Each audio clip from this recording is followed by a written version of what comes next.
No, deja la cámara. Listo, iniciamos.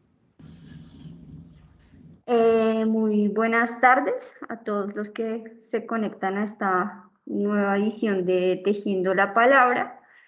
El día de hoy vamos a presentar a una invitada que nos va a hablar un poquito sobre el Amazonas y sobre el trabajo que ella llevó a cabo pues en este territorio. Ella se llama pues Paola Arias, ella estudió pues biotecnología vegetal y es licenciada en biología de la Universidad Pedagógica Nacional. Tiene experiencia de trabajo en comunidades, especialmente en Cundinamarca y pues hacia el Amazonas con comunidades básicamente ticunas, hacia Puerto Nariño, Amazonas. En este último trabajo es el que ella nos va a presentar el día de hoy. Esperamos que pues sea de provecho para todos los asistentes. Y pues como sabemos, esta edición de los Tejiendo la Palabra del Jardín Botánico de este mes se tratan sobre cambio en la cultura ambiental. Entonces, Paola nos va a presentar básicamente su trabajo, lo que ha llevado a cabo en este lugar. Buenas tardes, Paola. ¿Cómo estás? Hola, buenas tardes, Sandra. Muchas gracias. Pues en primera instancia agradecer a todo el equipo del Jardín Botánico por haber extendido esta invitación. Entonces, nada, vamos a iniciar. Voy a presentar aquí pantalla. Creo que es aquí. ¿Me avisas, por favor, si ya se ve? A ver. Sí, ya la vemos. Bueno, pues este trabajo lo llevé a cabo en el año 2019. Una construcción en cuanto a mi trabajo de grado de la universidad, y pues lo llevé a cabo específicamente en el contexto amazónico, en Puerto Nariño, y pues se titula Abriendo nuevos caminos de la mano de los saberes ancestrales con las comunidades de Puerto Nariño, Amazonas. Aquí pues pueden observar una foto donde se contextualiza un poco Puerto Nariño. Pues Puerto Nariño está ubicado más o menos a 2 horas de Leticia, y aquí pues eh, está habitado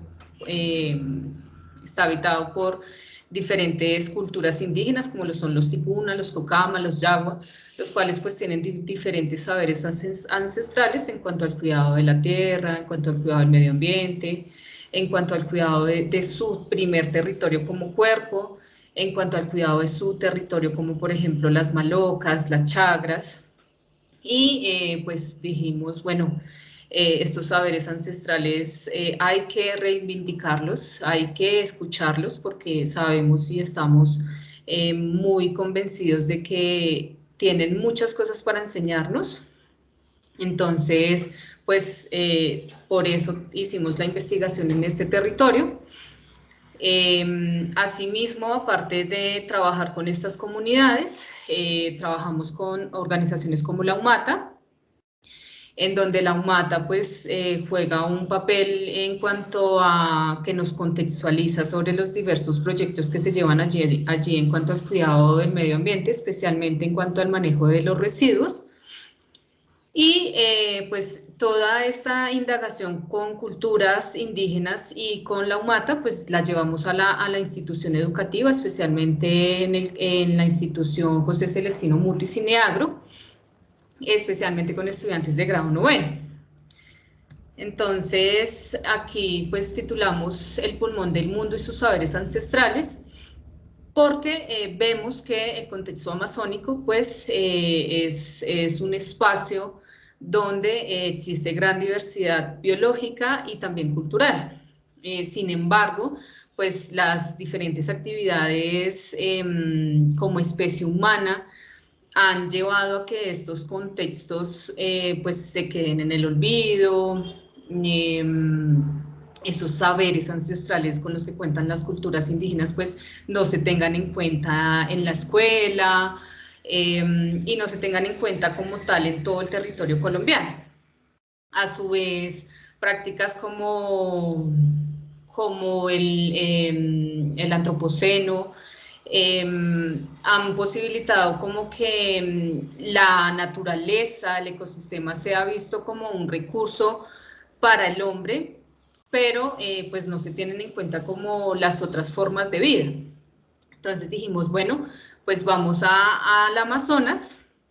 Aquí podemos observar una foto del lago Tarapoto, y aquí podemos observar una foto de la maloca Moruapu, que fue la maloca que nos abrió las puertas gracias a un gran amigo, Andrés Coello, que pues ya hoy en día no se encuentra con nosotros, pero pues fue él el que nos permitió como reconocer toda esa gran diversidad de saberes ancestrales con los que cuenta especialmente la cultura ticuna.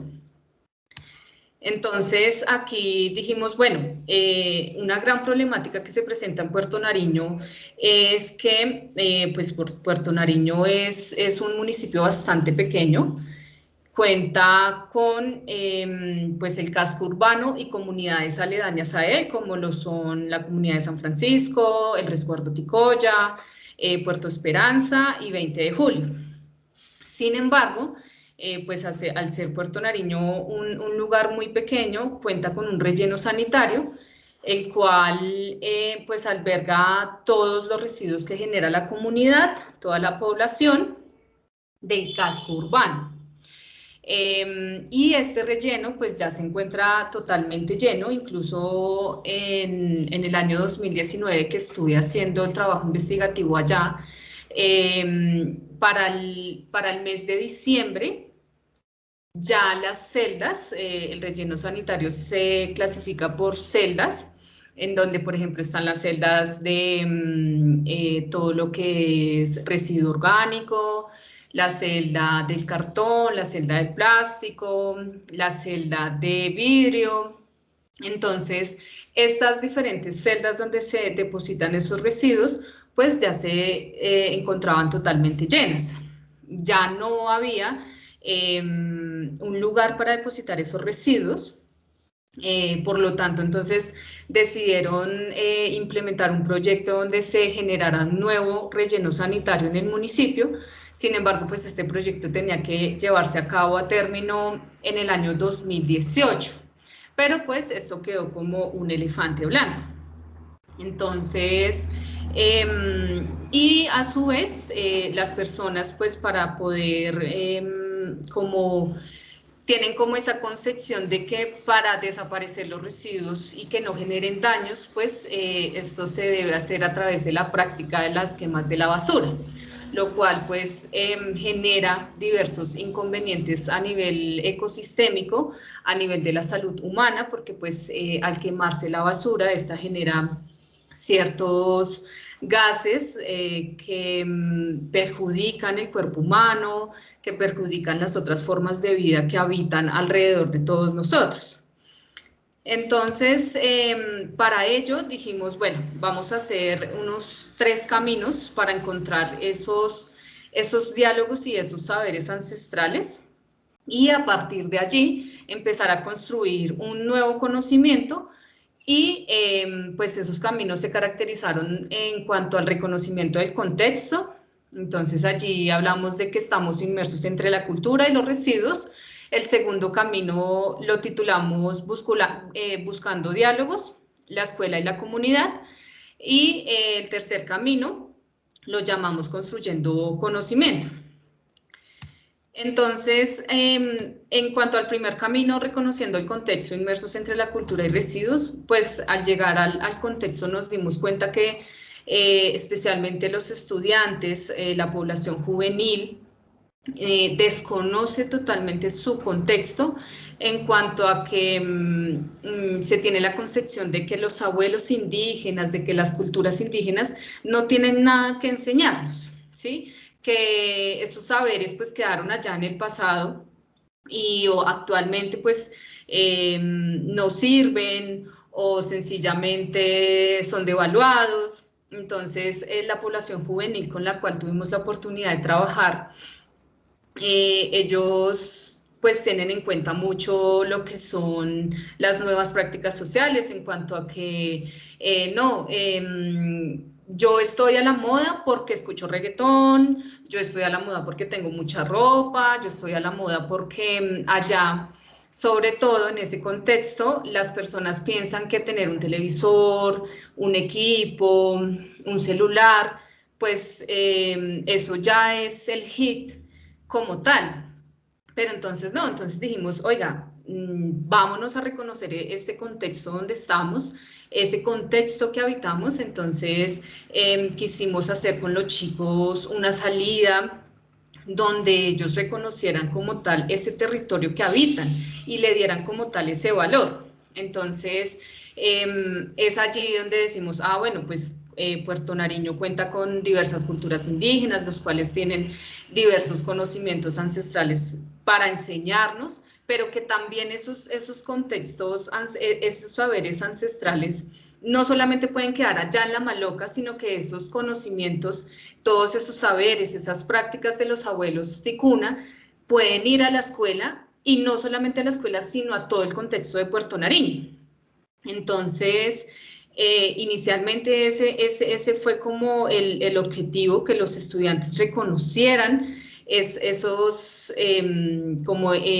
aspectos que los caracterizaban, ¿no? Porque cuando antes de ir allá, para nosotros como licenciados en biología, a nosotros nos hacen una salida de campo al contexto amazónico y pues para nosotros esa salida de campo es muy significativa, es muy importante. Porque pues sabemos y conocemos que allí pues albergan grandes comunidades indígenas. A nivel biológico pues vamos a reconocer diferentes especies, pero entonces cuando llegas a ese contexto pues te das cuenta que las personas que lo habitan no le dan ese valor que se merece. Entonces es allí donde encontramos esos saberes entre la cultura, la educación y los residuos, en donde nos damos cuenta que Puerto Nariño, la UMATA y la institución educativa lleva a cabo diferentes prácticas y actividades en cuanto a ese cuidado del medio ambiente, en cuanto a el mitigar esa producción de residuos que se genera allí. Entonces, es allí donde nos damos cuenta que la UMATA genera diálogos con la comunidad en cuanto a los PEGIRS, a los PROCEDAS, llevan a cabo actividades donde contextualizan a las personas sobre, por ejemplo, oiga, mire que las prácticas de la quema de las basuras pues no son buenas porque nos están contaminando los ríos, nos están contaminando las chagras, nos está contaminando nuestro cuerpo. Y entonces decimos, bueno, pero si esos saberes de las comunidades indígenas en cuanto a la quema de los residuos están, es porque se han generado de tradición en tradición, ¿sí? Entonces dijimos, bueno, las comunidades indígenas tienen cosas para enseñarnos, como cuáles. Ah, no, mire que es que vamos a los cultivos, hacemos la chagra, tomamos los alimentos en hojas de plátano, en totumas, sí, que son prácticas que de pronto y quizás nosotros decimos, bueno, pero volver a esas prácticas, como que uno lo duda, pero entonces estando allá en ese territorio decimos, oiga, realmente es importante porque como especie humana estamos inmersos en el consumo y todo este consumo es lo que nos ha generado que el medio ambiente como tal, este calentamiento global que estamos teniendo, pues se acelere cada vez más. Entonces dijimos, bueno, llevemos estos diálogos de la UMATA, estos diálogos que podemos formar con las culturas indígenas, especialmente la ticuna, llevémoslos a la institución educativa. Entonces, al hacer inmersión en la institución, nos dimos cuenta que la institución no lleva a cabo un PRAE. En los años 2015 y 2017 se llevó a cabo un proyecto ambiental en cuanto al manejo de los residuos, pero pues se acabó totalmente, Primero, por falta de recursos económicos y segundo, porque pues entre la planta de profesores no pudieron ponerse de acuerdo para llevar a cabo a término positivo este proyecto. Entonces, al momento de hacer la inmersión con los estudiantes en la institución, pues nos dimos cuenta que los chicos ven especialmente el cuidado ambiental como algo esencial, ¿sí? Y sobre todo el contexto de ellos. Aquí, por ejemplo, una de las primeras actividades fue hacer a los chicos una cartografía social, pero una cartografía social donde ellos pudieran plasmar como tal su contexto. Entonces aquí los chicos nos mostraban aspectos significativos como, no, mira que es que aquí están las fuentes de agua, están diversas plantas, están las malocas, están el hospital, están las alcaldías, bueno, diversos escenarios que ellos vieron importante, pero entonces aquí ellos, aparte de dibujar, ellos nos decían, no, mira, es que, por ejemplo, aquí el estudiante Jorge nos decía, la concepción que tengo del medio ambiente es que se debe mantener la naturaleza limpia y nuestro municipio, porque así podemos cuidar a los animales y a nuestro entorno y a nosotros mismos. Entonces es aquí donde nos damos cuenta que los estudiantes no solamente ven el cuidado del medio ambiente como, no, es que tengo que cuidarlo porque si no me desaparezco como especie, sino que, oiga, mire que hay que cuidarlo porque es que aparte de que existe el ser humano, están las otras formas de vida que son igual de importantes para nosotros. Entonces aquí, en cuanto a ese diálogo que se generó con la institución, con la UMATE, con las culturas indígenas, entonces nos dimos cuenta que la UMATA genera unos proyectos de basura cero, ruta verde, basura por comida, pero es que estos proyectos no se pueden quedar solamente en el papel, como que, sí, mire que es que nosotros cumplimos con la ley, pero a la hora de la verdad, pues no se llevan a cabo. Entonces, por ejemplo, ellos me comentaban y me di cuenta que existen, por ejemplo, salones totalmente llenos de plástico, porque existe un proyecto que es, por ejemplo, bueno, en este momento se me escapa el nombre del proyecto, y es que Corpo Amazonía va y recoge todo lo que son los residuos de plástico a Puerto Nariño y se los llevan, pero hasta ahí queda, o sea, como que van y los recogen y ya. Pero entonces resulta y pasa que en ese año, hacía 6 meses, Corpo Amazonía no iba por los residuos plásticos a Puerto Nariño, entonces ya Puerto Nariño tenía alrededor de 2 salones totalmente llenos de plástico. Y a su vez, pues la UMATA se encarga de todo el funcionamiento del relleno sanitario, el cual, lo que les decía, cuenta con 5 o 6 celdas para almacenar los residuos que se producen, puntos ecológicos, el manejo del plástico y la separación en fuente. Pero entonces, nosotros decíamos, bueno, hay que ir más allá como de, sí, el punto ecológico, ¿para qué sirve? No, pues para que las personas depositen la basura que llevan en sus manos. Pero aparte de eso, ¿qué más hay de fondo?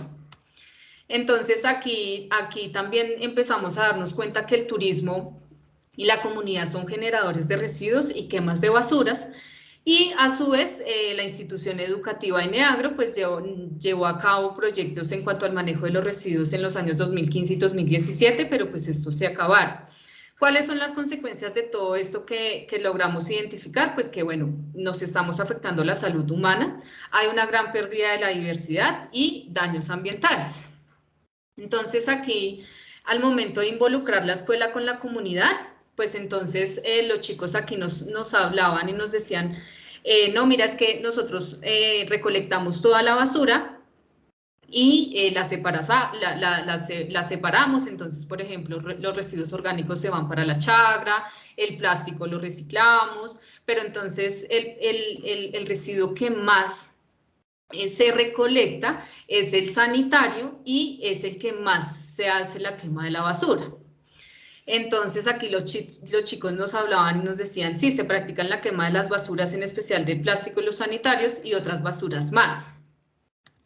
Entonces es ahí donde decimos, bueno, hay que apostarle a una educación ambiental enfocada no solamente en el manejo de los residuos, sino enfocada también en esos saberes ancestrales que hay de las culturas indígenas, ¿sí? Entonces es ahí donde decimos, bueno, es que la escuela debe empezar a problematizar la comunidad todas aquellas prácticas que son adecuadas para el manejo de los residuos, pero a su vez la escuela puede llegar a potenciar aquellas prácticas que no son tan buenas. Entonces, bueno, venga, entramos a dialogar y decimos, mire que la quema de las basuras nos está generando esto, ¿sí? Entonces, es importante un diálogo entre todas las entidades, es decir, la escuela no puede ir aparte de su contexto. La organización, por ejemplo, todas las organizaciones que hacen parte de esto de Corpo Amazonía, la UMATA, pues tampoco pueden ir aparte de su contexto y simplemente responder a las leyes, sino que se tienen que tener en cuenta su contexto para ahí sí empezar a generar nuevas alternativas. Entonces es aquí donde entran todos los abuelos de la Maloca Moruapu, en donde ellos, esas prácticas ancestrales que ellos tienen, que destaco bastante, es por ejemplo, ellos nos decían anteriormente, la yanchama y la chambira, servían para hacer los pañales de los bebés y aparte de eso no solamente servían como pañales para el bebé, sino que servían para el cuidado de ese territorio del cuerpo del bebé, ¿sí? Asimismo ellos nos decían las bebidas que consumíamos eran totalmente naturales, el plátano servía para darle el azúcar a las comidas, decían ellos, le decían a los estudiantes, todas esas cosas se han ido reemplazando, ¿sí? Ya las personas, pues, donde consumen los alimentos, en icopor, en envases de plástico, ya, por ejemplo, la ropa ya no me gusta, entonces voy y me compro otra y sigo acumulando ropa.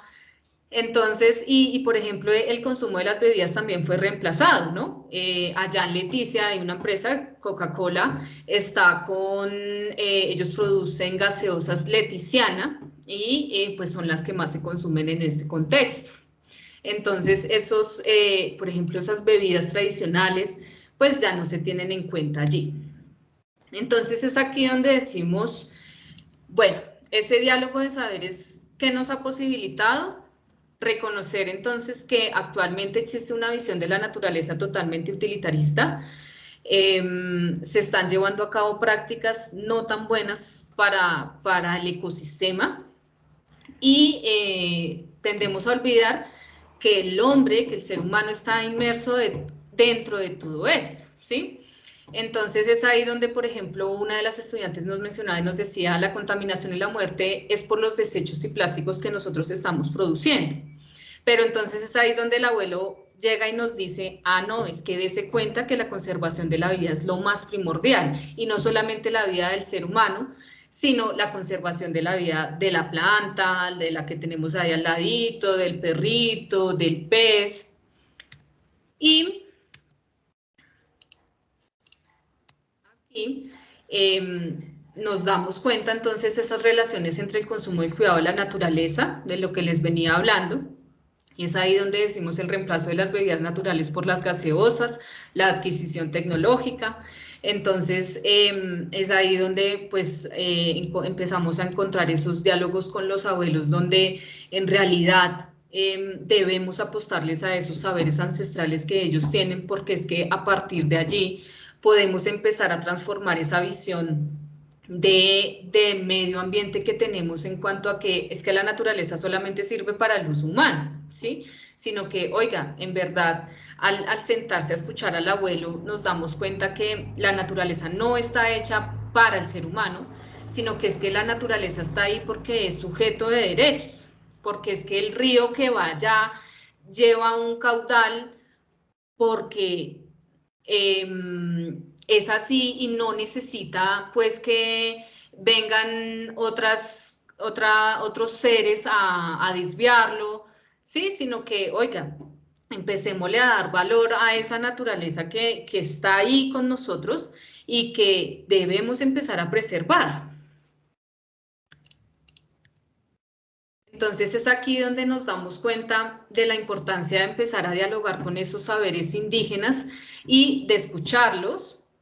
Entonces es aquí donde nos damos cuenta que la basura anteriormente era más que todo orgánica, que las abuelas, nuestras mamás, tías, iban a hacer mercado en canastos, actualmente lo hacemos en bolsas, ¿sí? El consumo de los alimentos eran totumas y en hojas. Entonces, es aquí donde todos esos conocimientos, esos saberes y esos diálogos posibilitaron en los estudiantes que, no, es que mira que me di cuenta que logré reconocer mi cultura, ¿sí? Hubo un reconocimiento de ese contexto donde estaban los chicos y se dieron cuenta a su vez de que hubo una construcción del conocimiento hacia el cuidado de la naturaleza. Y entonces allí donde nos damos cuenta que es importante involucrar la escuela, en la escuela la cultura. Y pues aquí nos damos cuenta que hay otras formas de enseñar en cuanto a que la escuela ya no puede responder a estándares de educación a nivel nacional, sino que existe la necesidad de crear estándares curriculares asociados al contexto y sobre todo empezar a comprender y a problematizar dentro de la escuela y como tal en el territorio la actual situación ambiental que estamos viviendo, ¿sí? Y por último, entonces, aquí empezamos a generar unos tópicos de diálogo en donde nos dimos cuenta que es primordial empezar a articular todas estas comunidades ancestrales, las instituciones y la escuela para empezar a potenciar estos territorios. Existe, es necesaria una disminución de residuos, es decir, que hay que empezar a mitigar el consumo que estamos llevando como especie. Es importante un aprendizaje colectivo en donde entonces, por ejemplo, se tengan en cuenta la ecología de saberes, importante este tema de las bebidas naturales que nos comentaban los abuelos, el tejer los pañales, el abono de la chagra, el reconocimiento cultural y a su vez ese cuidado por la naturaleza. Y por último encontramos entonces esa resistencia cultural, entonces es importante empezar a traer esos conocimientos ancestrales. Es importante también que las personas, sobre todo donde se llevó a cabo la investigación, pues se reconozcan que todo ese consumo pues ha llevado a que ya el relleno esté totalmente lleno. Y a su vez es importante empezar a reconocer todos estos saberes ancestrales, no solamente en el contexto amazónico, sino en todo el territorio colombiano, porque siempre hay algo que escuchar de ellos y siempre hay algo que nos va a enseñar, ¿sí? Soy totalmente fiel creyente de esos saberes ancestrales. Entonces, pues eso en términos generales fue lo que logramos construir en este territorio. Y ya, muchas gracias. No sé si hayan preguntas.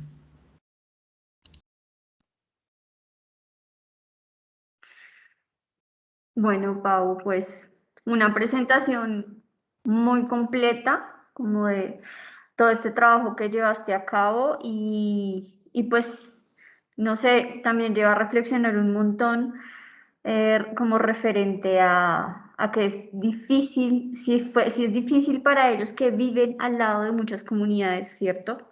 Reconocer esos saberes que tienen muchos abuelos aún en las malocas que allí existen, pues aún así también es como difícil para nosotros reconocer eso, ¿no? En una ciudad donde pues esto básicamente es completamente invisibilizado. Yo tengo pues sí una preguntita, pues yo sé que hiciste el trabajo hace tiempo, sé que Puerto Nariño es pues una de las comunidades que han sido como últimamente, o bueno, fue bastante golpeada por esta dinámica de la pandemia, pero yo supongo que todos estos proyectos, por ejemplo, del sanitarios y del relleno quedaron estancados, supongo yo. Entonces, no sé si tú volviste como a comunicarte con alguien de allá para saber cómo está este estado, ¿sí? De los residuos, si empeoró, si mejoró. Por ejemplo, si los chicos siguieron visitando la Maloca, ¿no? Porque lo que hiciste fue eso, un diálogo de saberes y cómo volver a conectarlos a todos, ¿sí? Desde los que por allá estaban, desde los que implementan las leyes y las instituciones, lo gubernamental, la escuela y pues ya lo que sería como los saberes ancestrales. No sé si sabes cómo está ese estado ahorita en este momento en Puerto Nariño, si los chicos volvieron a las malocas y si hicieron como que continuaron con este ejercicio, ¿sí? Que tú iniciaste, porque esto es algo que no termina. Bueno, pues lo del relleno, el nuevo relleno que iban a construir, pues eso quedó totalmente como elefante blanco. No se ha hecho nada al respecto en cuanto a ese proyecto. Hasta donde yo sé, hasta donde me he podido comunicar con las personas con las que sigo en contacto. Sin embargo, en cuanto a esto de que los chicos asistan a la Maloca, sí, últimamente se ha hecho. Algunos estudiantes, no voy a decir que todos, han estado bastante involucrados en cuanto a este tema de ir a la Maloca, empezar a escuchar como otros saberes. Sin embargo, eso lo supe como hasta el año pasado, más o menos como hasta mitad de año, principios como de agosto, septiembre. Ahorita en este momento no tengo conocimiento si la Maloca está funcionando, porque pues el que tenía la Maloca es Andrés, fue Andrés y pues lamentablemente Andrés ahorita ya no está con nosotros. Realmente espero de corazón que sus hermanos, su familia sigan con ese legado, porque realmente es muy importante, ¿sí? Y siempre van a haber conocimientos que ellos puedan enseñarnos a nosotros. Entonces, pues eso en términos generales. Sí, y bueno, y otra pregunta, pues tú iniciaste con este trabajo. ¿Hay alguna organización o ONG, sí, que trabaje en el territorio como este mismo tema, sí? Como, porque bueno, uno inicia un trabajo y esto debe continuar, si la educación es una praxis, pero pues apenas lo iniciaste, entonces no sé si hay alguna organización dentro de Puerto Nariño o en el Amazonas que trabaje como estas mismas dinámicas. La verdad, en el tiempo que estuve allí, no lo había. Ahorita supongo que tampoco, la verdad, no tengo mucho conocimiento. Em, pero lo que sí fueron muy enfáticos, sobre todo, por ejemplo, en la UMATA y en el colegio, fue como que, no, mire, profe, es que ustedes vienen aquí, hacen su investigación y ya. ¿Sí? Entonces, creo que para futuros trabajos que se hagan allí, futuras investigaciones, es muy importante que exista de parte del investigador esa necesidad y ese compromiso de entregarle a la población esos resultados que se obtuvieron, ¿sí? Y a partir de allí, entonces, decirle a la población, no, mire, démonos cuenta que por este lado podemos empezar a tejer otras prácticas, ¿sí?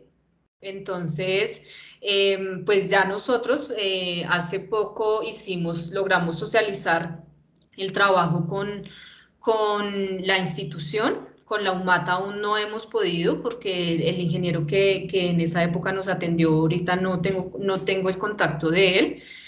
Entonces, pues nada, en eso estamos. Claramente me gustaría seguirle apostando a esta investigación, no solamente en este contexto, sino en todo el territorio colombiano, porque pues esos son nuestros saberes de base, ¿no? Listo, Pau. Entonces, por último, como qué mensaje final quieres dejar a nuestros asistentes y a quienes están presentes en este Tejiendo la Palabra desde el Tropical. Bueno, pues un mensaje, sobre todo en esta época que estamos viviendo como territorio colombiano, creo que es muy importante empezar a apostarle a esos conocimientos indígenas, a esas prácticas que tienen nuestros indígenas, a esas prácticas que tienen los campesinos, y empezar a valorar cada uno de esos conocimientos que ellos tienen y pues ya dejar como de responder a esas prácticas actuales que según nos llevan a un desarrollo, pero pues nos damos cuenta que el desarrollo que tanto nos dicen pues no ha sido tan bueno, ¿sí? Por no decir otra cosa. Entonces, nada, seguir apostándole a esto, darle el valor y el reconocimiento a estos territorios que estamos habitando y ya. Listo, Pau, muchas gracias por tu presentación. Esperamos que haya sido de provecho para todos los que están aquí presentes y que pues se conectan. Entonces, hasta aquí fue el Tejiendo a la Palabra desde el Tropicario. Esperemos que haya sido pues de enseñanza para todos. Gracias. Gracias.